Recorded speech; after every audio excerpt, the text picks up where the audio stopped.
എന്റെ പൊന്ന് സാറേ, ഞാൻ മൊബൈൽ എടുത്തിട്ടില്ല. 10 വട്ടം ഞാൻ സാറിനോട് പറഞ്ഞില്ലയോ? എങ്ങനെ വിശ്വസിക്കും സാറേ?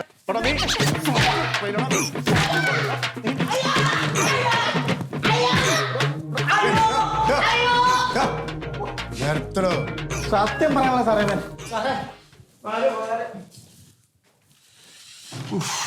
എന്താ സാറേ, വെയിലത്ത് നിന്നുള്ള പെറ്റടിയെ ഉരുകിപ്പോയി. ഇനിയിപ്പോ എത്ര വേനലാണെങ്കിലും എനിക്ക് പെറ്റിയടിക്കണ കാര്യം എന്ന് പറഞ്ഞാൽ മൂന്നാറിൽ നിൽക്കുന്ന ഒരു സുഖമാണ് എനിക്ക്.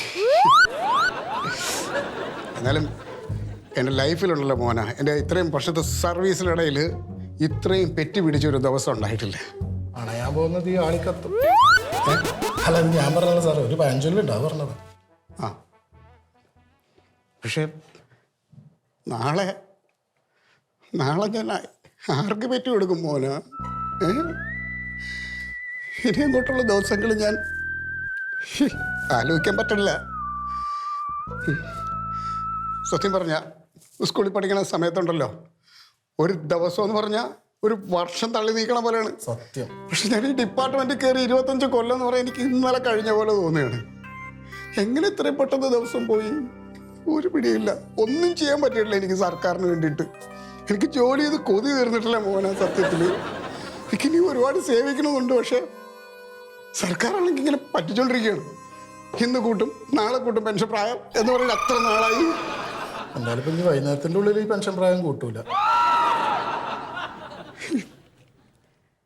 ആലോചിച്ചിട്ടേ ഇരിക്കും വരണം മോനെ. ഞാൻ സാറൊന്ന് റിലാക്സ് ആകുക. എന്നിട്ട് പോയിട്ട് മുഖമൊക്കെ ഒന്ന് കഴിക്കും, ഫ്രഷ് ആയിട്ട് വാ. ഇന്ന് സാറിന്റെ അവസാനത്തെ ദിവസമല്ലേ? അവസാനം എന്നുള്ള വാക്കിന് മിണ്ടരുത് സാറ് വിരമിക്കുന്ന ദിവസമല്ലേ? ഇന്ന് സെൻഡ് ഓഫ് ഒക്കെ വെച്ചിട്ട് നമുക്ക് അടിച്ചു പൊളിക്കണ്ടേ? ഇത് നോക്കി ഫ്ലെക്സ് ഒക്കെ അടിച്ചു വെച്ചിട്ടില്ലേ? പരിപാടി പ്ലാൻ ചെയ്തിട്ടുണ്ട്. പിടിച്ചോണ്ടെങ്ങനെ സാറേ, മോഷണ കേസാണ് സാറേ ഇത്. ചുമ്മാ സാറേ, കള്ളം പറഞ്ഞതിനെ എടുത്തിട്ട് ഇടിക്കാനാ സാറേ. എന്ത് ചെയ്യും സാർ? എന്താന്ന് ചെയ്യും?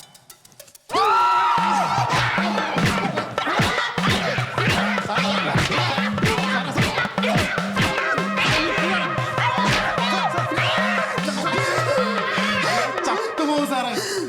സാറിന്റെ റിട്ടയർമെന്റ് ഇവിടെ ജയിലിൽ തന്നെ കിടക്കേണ്ടി വരും. സാറോ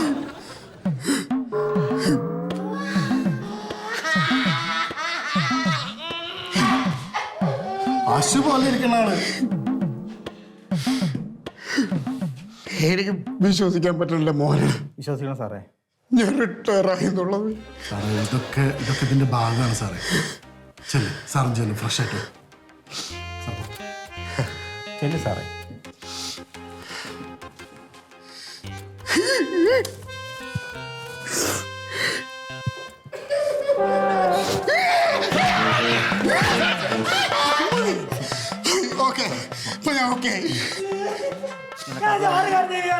നിനക്ക് അത് തന്നെ വേണോടാ. നീ എരന്ന് മേടിച്ച നീ എരന്ന്.